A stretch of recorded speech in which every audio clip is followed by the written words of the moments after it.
Pada bulan Februari tahun 1977, polisi Chicago dibuat bingung dengan pembunuhan brutal terhadap seorang petugas kesehatan yang bernama Teresita Basa, yang merupakan terapis pernapasan di rumah sakit Ed Wachter. Ditemukan dalam keadaan tanpa busana, ditusuk di dada dengan pisau daging, dibakar dan ditinggalkan di bawah kasur yang terbakar di apartemennya yang berada di lantai 15. Polisi lalu mewawancari keluarga dan teman-temannya, namun tidak menemukan petunjuk siapa yang mungkin membunuh Teresita, seorang wanita yang pendiam, terpelajar, dan pecinta musik yang pindah dari Amerika Serikat dari Filipina lebih dari 1 dekade sebelumnya.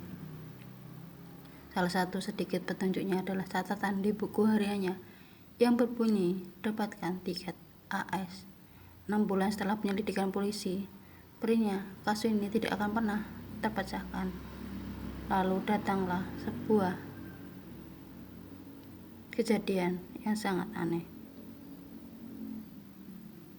Seorang ahli bedah yang bernama Dr. Joshua mengklaim bahwa istrinya Remy, yang juga bekerja sebagai terapis pernapasan di rumah sakit Wachter, telah 3 kali dirasui oleh Teresita Basa. Dia mengatakan ketika istrinya kesurupan, dia kesurupan dan berbicara dalam bahasa Tagalog. Dr. Joa mengatakan ketika Teresita merasuki istrinya, dia mengaku telah dibunuh oleh seorang bernama Alan Sawrey yang memperbaiki TV-nya, tapi kemudian menikamnya dan mencuri perhiasannya. Anehnya, Dr. Joseph Stekula dan Lee Epland menanggapi Joas dengan serius.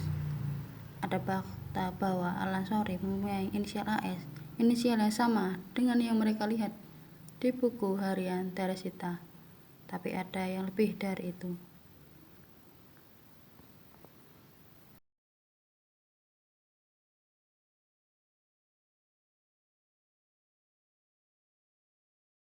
Sawrey dikira oleh Joa dan Teresita.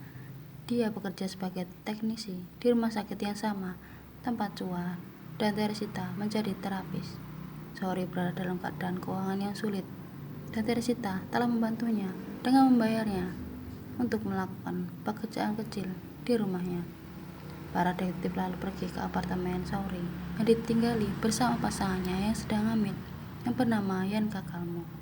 Mereka menemukan Kalmuk memiliki cincin mutiara dari yang Tenkyo milik Teresita. Dia mengatakan Sawrey yang memberinya perhiasan sebagai hadiah Natal. Sawrey awalnya membantah membunuh Teresita, namun setelah dibawa ke kantor polisi, dia menandatangani pengakuan.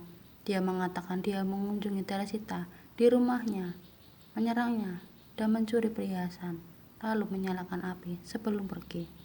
Namun kemudian Sawrey mencabut pengakuannya dengan mengatakan polisi mengancam akan menambah Kalmuk yang sedang hamil jika dia tidak mengaku.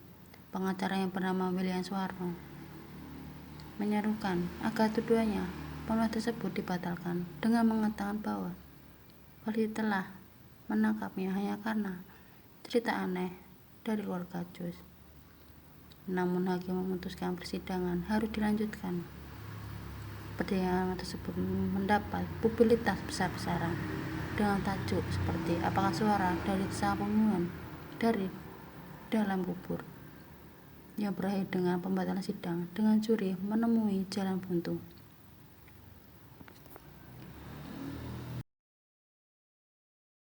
Sebulan kemudian, sambil menunggu sidang dimulai, Sawrey tiba-tiba mengubah pengakuannya menjadi bersalah. Mereka lalu menjatuhkan hukuman 14 tahun penjara karena pembunuhan, perampokan, dan pembakaran.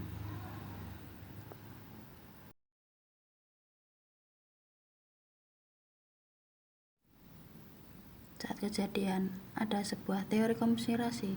Menurut Misteri Chicago, pengacara Sawrey mencoba menyatakan di pengadilan bahwa Joa adalah pembunuh sebenarnya, bahwa dia telah menjual perhiasan kepada Sawrey, yang menjelaskan mengapa Kalmuk memilikinya, dan kemudian muncul dengan ide kepemilikan setelah kehilangan pekerjaannya di rumah sakit.